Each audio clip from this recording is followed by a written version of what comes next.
Hello, Erskine Holmes. Question for John and a question for Emmett. 1907, really interesting year, but why did the first Labour Party conference ever come to Belfast and not Manchester? The decision, I think, was something like 177 votes to 80 that they would come to Belfast and not Manchester. So there must have been something about Belfast that brought delegates from all over the United Kingdom to that conference in the Wellington Hall in Belfast.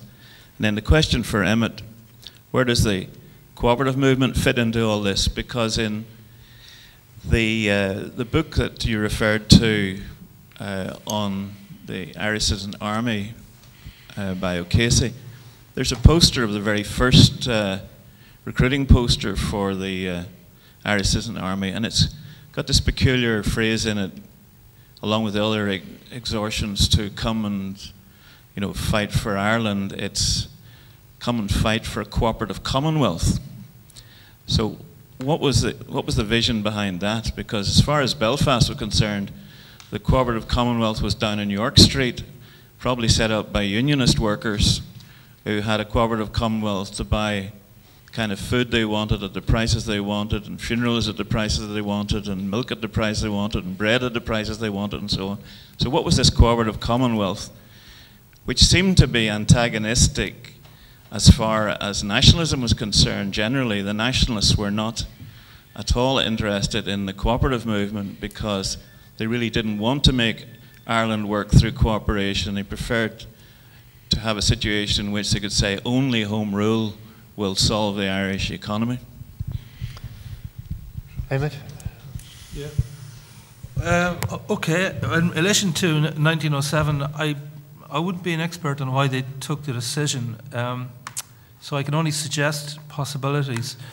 I know that the British Labour Party, when it was founded in 1900 as the Labour Representation Committee, they changed the name to the Labour Party in 1906. But it was still pretty small. I think, 1903, 1904, they only had about 2 MPs. Most workers still would have voted Liberal if they had the vote. And there was a huge interest in the possibility of Walker winning Belfast North. So they were very keen to support Walker. And that may have been a reason. When the Belfast North constituency fell vacant again when Dixon died in 1907, Walker didn't want to stand. He felt this time the unions had a better candidate in George Clark, Orange Clark as he was known. He was one half of Workman Clark, the smaller shipyard, the wee yard as it was called. And he had a pretty good record. So Walker felt he wasn't going to win against him. But he was persuaded by the Labour Party executive to run against him, because the alternative was to have no candidate, and they were very much against that. They're very keen to have a candidate contesting in Belfast, and seem to think that they would sooner or later win a seat in Belfast. So that's about the only reason that I can think of. The decision, of course, would have been taken in 1906, and the great sort of irony of the situation was that Walker had come very close to winning Belfast North in the 1906 elections. I think he came within 295 votes of beating Dixon. But the Liberal landslide in that election meant that, the tide was going to go out on Labour politics in Belfast. And Walker knew that, which is why he started immediately after that, he started looking for a seat in Britain. In relation to the Co-operative Commonwealth, that phrase, I think it kind of came from American syndicalism. They use kind of different terminology in America. They refer to syndicalism as revolutionary industrial unionism. And the Co-operative Commonwealth was kind of synonymous with the kind of society that syndicalism would create, because they argue that, orthodox Marxism, the kind of Marxism of the social democratic parties, would create a very hierarchical, top-down kind of society in which you had this elite of experts, telling the workers what to do. Whereas under the cooperative Commonwealth, under syndicalism, it'd be much more kind of bottom-up, and you'd have much more rank-and-file democracy. So the term itself was used quite a lot in Ireland between 1917 and 1923. It really wasn't related to the Co-operative Wholesale Society. That was quite a different product, and very much the product of a more moderate kind of liberalism which had developed, from Rochdale in Britain and so on. Jim Larkin was very keen to promote cooperation and things like the Co-operative Wholesale Society. Of course, they gave him a lot of support during the lockout in 1913. They fitted out the food ships that sailed to Dublin from Liverpool and Manchester. So he was always very enthusiastic about trade unions putting their money in practical cooperative ventures, developing, shops, all sorts of co-ops.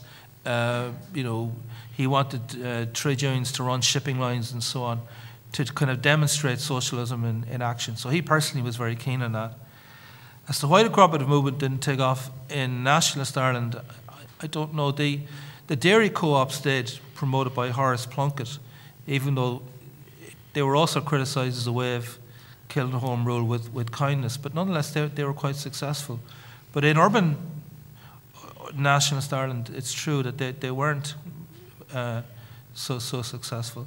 And you're right in saying that the co-op in Belfast was seen to be a very unionist kind of establishment, at least by the 1920s and later on, and had a lot of connections, I think, with the Scottish Co-operative Wholesale Society. So, I've argued that we should recognise the anti-partitionism of Labour before 1920, and I don't see what else they could have done except to be anti-partitionist. But I'm not saying that that's an argument for adopting a similar line today. I think you have to make a distinction between the present and the past, and certainly everything changed when Northern Ireland was created in 1921. John, any thoughts on why Belfast was chosen as a venue? One very obvious reason.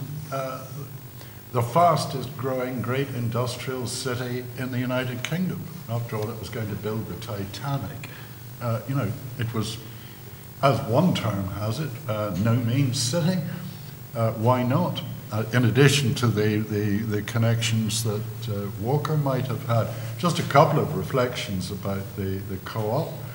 The co-op did have a minor bit part in the 1907 dispute. I think they gave a very, very modest donation to strike funds, but they were the centre for a splendidly fanciful scheme for creating an entire alternative economy to get round the effects of the strike when the coal quays were seized up. And of course that threatened industry in Belfast. The idea proclaimed on the strike platforms in Customs House Square was that the Cooperative Society would take over the entire importation of coal to Belfast, while the co-op fairly quickly came back and said, well, actually, even if we wished to overtake the entire coal trade of Belfast, it would not be possible to do it in a short time. And then when they did manage to get a couple of shiploads of coal in it, they started selling it at such a high price that nobody could afford to buy it. So that particular experiment wasn't terribly successful.